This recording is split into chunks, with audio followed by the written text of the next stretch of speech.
On today, YouTube. Now, today I'm going to show you guys how to fix your credit. Something I think, very useful that a lot of people don't know about, and how there's some very easy steps out there. But anyways, first things first. To start fixing your credit, there's about 4 main steps I'm going to give you guys today. And first, I want you guys to understand what all is into fixing your credit and what these scores are all about. So you can do like Credit Karma or whatever, free credit score, and it gives you your credit score. The highest you can get is about 850, but a lot of people aren't even close to that. And the 6 main factors that they use to decide what your credit score is going to be is the length, and by that is the length of your accounts. So, bad thing about the length of the accounts, you need to have more than 9 years of your total accounts opened to start seeing that affected. So basically, you can't speed up time. And the easiest way you can start doing this, start today. Start now. Start getting your total accounts them open, and it'll just start going from here. Now, the second thing is your number of accounts. Now, with your number of accounts, if you want to have a perfect credit score, long story short, you need to have 21 total accounts open. And that can be anything from credit cards to loans, like student loans, car loans, whatever you're paying off of a loan or a credit card. So 21 accounts. Now the good news is all these accounts, they don't have to cost you money per month. Like you can have a credit card open, not use it every month. I mean, use it every once in a while so it doesn't get shut down, but not use it every month, and that counts as a total account. Next, derogatory marks. These are, say you had a late payment. Say you didn't make your payment on time. That is a derogatory mark. You're okay with one derogatory mark, but when you get up to 2, that starts affecting your credit score, and that'll start lowering it. Bankruptcy, probably kind of obvious to you guys. Don't want to have bankruptcy on there. You can get that off, but you have to go through a pretty long process. So easiest way to do it is not to go in there in the first place. Third is total credit line amount. Now this is just the amount, your total amount used.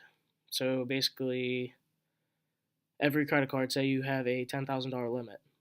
Now that since if say you only have one, you have $10,000. That's your credit line amount. So you have 2 credit cards, $10,000. You have a $20,000 limit. The higher that limit goes, the better off you are, and I'll explain why in a second. It ties in with the percentage of credit line used. You want to keep this under 9% of your total accounts, and that'll really, really, really boost your score. So if you have one credit card and say you put on $2,000 a month, but you only have one credit card and your credit limit's $10,000, that is 1/5 of your credit limit, which is above 9%. You're about 20%. So if you want to get that up, have 2 or 3 credit cards with a $10,000 limit. You're gonna have say you have 4 credit cards with $10,000 limit. You'll be up to a 40,000 credit limit amount, and if you're only using, you're only spending $2,000 still, you're way, way, way below that limit. That's good. That's better. The more you can do, the better. All right. So now you guys may be thinking, well, I don't know how. Like I can't get a credit card. I've applied and got turned down. Now, 2 easiest ways to get a credit card. If you can't get one on your own, say you applied and you got denied, there is one thing called a secured credit line. Now, all this is you pay the bank up front. You give them, say, $500. Now, your credit limit, if you give the bank $500, your credit limit per month is going to be $500. Now, I know this doesn't sound like great and all, but this is how you can keep on going. And this is how you can get like a record with the bank. You can establish trust with the bank. You give them 500, they don't have any pressure or at all getting this done because it's your money you gave them. They're not just lending you their money. It's your money you gave them. So that's how you can start your first credit card. Give them $500. You can start there, start building up your credit. Now, second easiest way is an authorized user. If you use someone in your family, friend group, you can get on their credit card report. Now, the only thing I'm going to say is make sure they are responsible and they actually pay their bill every month. If they don't do this, then this is just going to hurt your credit, and it's not going to be your fault. Now, if you say, "Oh, well, I can't, friends or families won't trust me to be on their account," as soon as you get on their account and you get that credit card, you shred it, cut it, destroy it. That way, you are never affecting their credit, and the only ones that like your name is on that account, but there's no way you can spend money because you don't have that credit card. All right, so now we'll go to fixing your credit. Best way, like I said before, is building a relationship with the bank.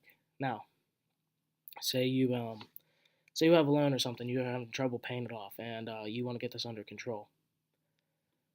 This can boost your credit in a way if you go to this address, cfpb.gov, and you can go on there and send a letter, and you say, "Hey, I've been working on this. I've got established income now, so I'm gonna say you tried to fix this, what you are doing, and what is your plan to pay off this debt."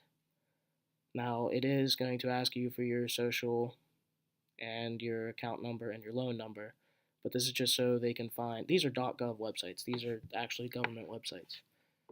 Um, and honestly, when all these credit fixing companies and everything, this is all they do. They go onto this website with your information because they ask you for your account number, social, loan number, and everything. They go in here and send letters to these people. That is all they do. So you're spending all that money for them to do something you can go on and do yourself. So you want to write that letter, explain your plan of how you're going to do it, and they will either give you they're not going to just destroy the loan, but they might lower the monthly payment or whatever they can do to help if you give them a certified action plan of something you're actually going to do and stick to it. Stick to it. That's a big point. And now, building your credit, most important parts. You want to make sure you pay off that credit every month. Now, a lot of people, this is why they say credit cards are bad, because if you look around, the lowest interest rate you're going to get on a credit card is probably the lowest I've seen lately is about 14%, 14 point something, and that's huge. You're losing all that money in interest.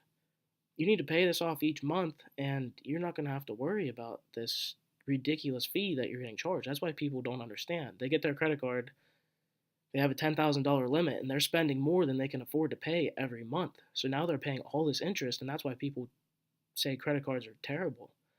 But hey, if you pay this off every month, you even get cash back, you can get rewards, you can travel for free just by paying off your bills every month. Just make sure when you're putting something on a credit card, just because you have a $10,000 limit to spend doesn't mean you need to go that high if you can't afford it.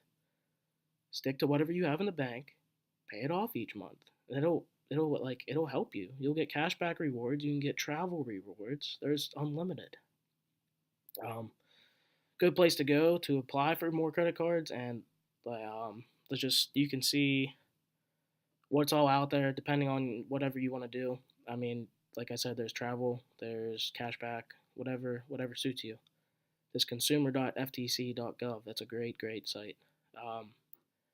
Now on here also, if you've heard about people freezing credit reports, there are three main places when you apply for a credit card, they'll pull your information. It's Experian, TransUnion, and Equifax. Say you can look on there and see how many hard inquiries you have. And a hard inquiry is just basically if you apply for a credit card or a loan, they're going to look up your information on one of these, and it's random. They use whatever one they want to. But the catch is here. Say you have a bunch of hard inquiries on Equifax, and you know if they're going to pull another one from there, if you're applying for a credit card, you're not going to get accepted. You can actually go and freeze that report. It doesn't hurt you, it doesn't hurt anyone. And these companies will only be able to pull from TransUnion or Experian. So if you just keep flipping these around, which ones you freeze and leave open, you can freeze two so they have to pull from one, whatever you need to do. Then if you don't like too many hard inquiries, they won't process your request for getting a credit card because you've had too many inquiries. So get one, leave one open if you're having this is only if you're having trouble opening more accounts. Leave one open, make them pull from there, and you're good to go. Now, another good thing to have that's going to boost so you don't have to have thousands of credit cards, you can have a loan. If you already have a car loans or school loans or whatever, you don't really have to worry about getting another loan, but you can apply for a personal loan on consumer.ftc.gov. And this is actually, it'll help you, easy way to do it. Get this loan. Say you want to take out a $500 personal loan for 6 years. Pay off like $450 right now. So you only have that $50. You have $50 to finish paying back in about 6 years. Keep that. It counts as an open loan. It counts as another account, and that's going to help boost your score also. So on these sites I was talking about, just to show you a little bit about them, this U.S. credit card guide. Go on here. You can play on here. They say best cards to keep, best sign-up bonuses. Another thing people don't take advantage of, these cards always have great like sign-up bonuses. So when you open up one, get their sign-up bonuses, and then when their sign-up bonuses are done, keep that credit card open, but open up another one. You get tons and tons of bonuses if you just keep on, just use them. Take advantage of them. Just make sure you pay this stuff off every month. Don't go into like the mindset and don't start paying all these high interest. It's not worth it. Take advantage of their bonuses and go. They give like Award Hacker. You can go in here and you can look up. It tells you like round trip. It shows you like the best credit card you can open to get wherever you want to go. Like, and it's really helpful. And then that consumer site, this is where you can freeze. This is where you can freeze them. Helps you. You can see, get your free credit report. You can use Credit Karma. But yeah, guys, I hope this video helped you. Check out my other videos on how to budget, and I have some good videos out there. How to start investing, why you should invest, and leave a comment, like, subscribe to my channel, and hopefully I can give you guys some great tips as we go on. Hey, hope you guys are starting off 2018 great. Have a good one.